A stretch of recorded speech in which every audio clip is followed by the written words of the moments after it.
డబ్బులతో ఈ సిటీకి వచ్చి ఒక కన్సల్టెన్సీలో జాయిన్ అయ్యాడు. ఒక వారం రోజులు అంతా బాగానే జరిగింది, కానీ సడన్గా ఒక రోజు ఏమైందో తెలియదు. రిపోర్టర్ కృష్ణ, ఇప్పుడు మనం ఘటనా స్థలానికి చేరుకున్నాం. ఇక్కడ పరిస్థితులు చూస్తుంటే చాలా ఆందోళనకరంగా కనిపిస్తున్నాయి. మరో బోగస్ కంపెనీ ఫారెన్ కంట్రీస్ లో జాబ్స్ ఇప్పిస్తామని ఒక్కొక్కరిని అర్ధరాత్రి నుంచి ఉద్యోగాలు ఇప్పిస్తామని మోసం చేశారంటూ మా స్టేషన్ ఎన్నో ఫోన్ కాల్స్. ఎవరు చేశారు? సార్, ఎందుకు ఒకసారి లోపలికి వెళ్ళాలి సార్. చేశారు? సార్ ఒకసారి వెళ్ళండి సార్. వెళ్ళండి. ఇక్కడ ఎంత గొడవ చేసినా లాభం లేదు. ఏదైనా ఉంటే పోలీస్ స్టేషన్ చూసుకోండి. వెళ్ళండి ఇక్కడి నుంచి. ప్లీజ్. మా నాన్న చిన్న రైతండి. ఉన్న పొలం మీకు డబ్బులు కడితే ఇప్పుడు లేదు పొమ్మంటున్నారు. ఈ విషయం కనుక మా ఇంట్లో తెలిస్తే మా ఫ్యామిలీ అంతా రోడ్డు మీదకి వచ్చేస్తున్నారు. డబ్బు ఖర్చు పెట్టడం సులభం, కానీ సంపాదించడం చాలా కష్టం. నీకోసం ఇప్పుడు అప్పు చేశాను. ఆ అప్పు తీరే వరకు మన ఇద్దరి మధ్య మాట్లాడడం. అలాంటి టైంలో నాకు కాల్ చేశాడు. అప్పటికి నేను ఇదే కంపెనీలో జాబ్ చేస్తున్నాను. ఈ విషయం ఇప్పుడు ఇంట్లో కూడా చెప్పలేను. అది నిజమే. ఏమని చెప్తావు? ఒకవేళ చెప్తే అంకుల్ పరువు ఏమైపోవాలి? పరువు అనేది 10 మంది మాటల్లో ఉండదురా. మనం తప్పు చేస్తే వచ్చే భయంలో ఉంటుంది.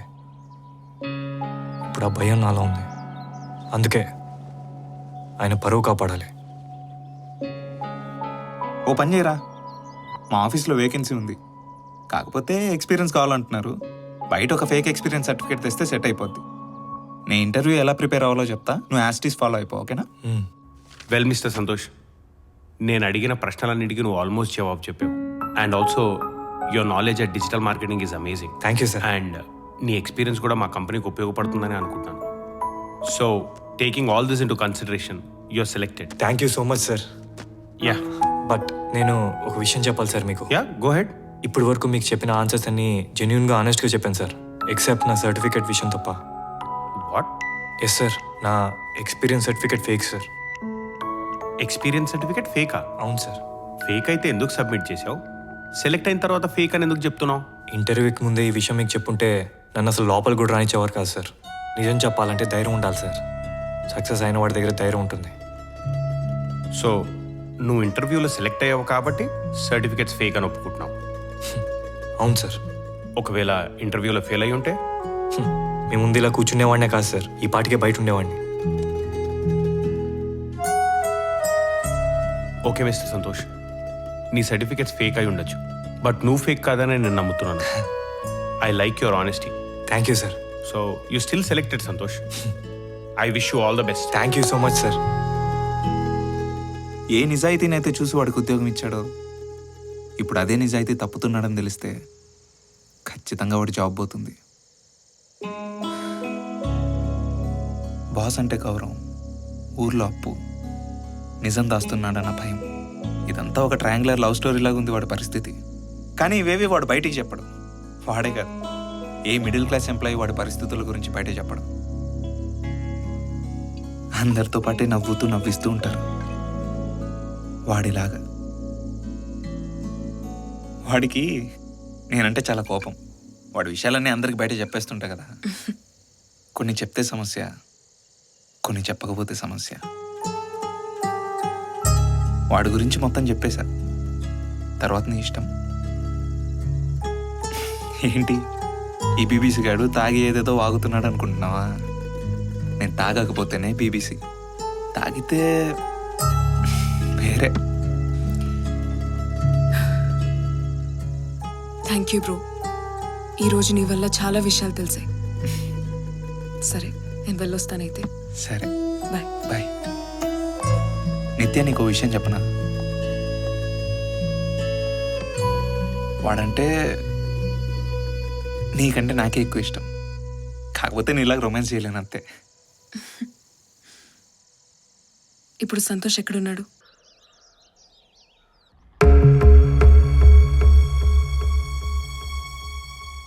ఏం పెద్ద మనిషివయ్యా నువ్వు? అది నీ ఒక్కడి సొమ్ము అనుకున్నావా? సొసైటీ సొమ్ము అది. ఎవడు పడితే వాళ్ళు ఎప్పుడు పడితే అప్పుడు తీసేసుకోవడమేనా? సిగ్గుండాలి కొంచెం అన్నా.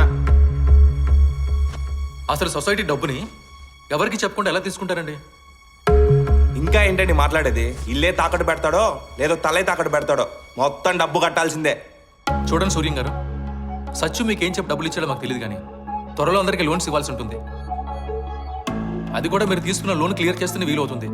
ఇప్పుడు మీ ఒక్కరి వల్ల 15 కుటుంబాలు ప్రాబ్లమ్స్ ఫేస్ చేయాల్సి ఉంటుంది. మీరు తీసుకున్న డబ్బులు ఎప్పుడు కడతారు చెప్పండి, లేకపోతే లీగల్గా మీ మీద యాక్షన్ తీసుకోవాల్సి ఉంటుంది. అలా తలదించుకుంటే కాదండి, ఏదో ఒక సమాధానం చెప్పండి. ఏం మాట్లాడతాడండి? కట్టడానికి ఉంటేగా. సొసైటీ డబ్బులు కట్టేయాలి అంటే నువ్వు నోరు మూసుకొని నా నోరు మూయించాడు.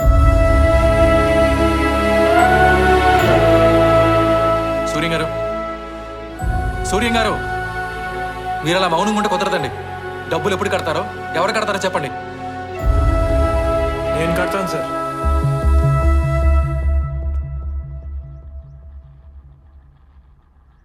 మీరెవరు? దేనివల్ల అయితే ఈయన ఈరోజు ఇలా అందరి ముందు తలదించుకున్నారో దానికి కారణం నేనే సార్.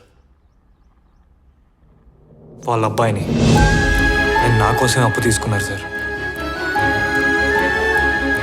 ఏదో ఫారెన్లో జాబ్ అంటే కంగారులో డబ్బులు కట్టి మోసపోయాం సార్.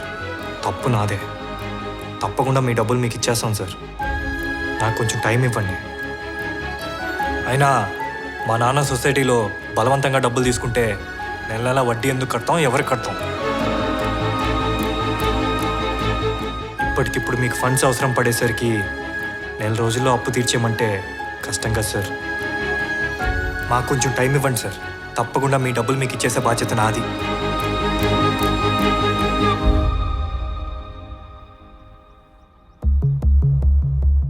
చూడండి, మీ నాన్నగారు చేసింది తప్పే, కానీ సొసైటీలో అనుకున్న మంచి పేరు వల్ల ఇంకో 2 వారాలు టైం ఇస్తున్నాను. ఈలోపు సొసైటీ దగ్గర తీసుకున్న అమౌంట్ మొత్తం పే చేయాలి. అర్థమైందా? Thank you sir. నానా పదండి.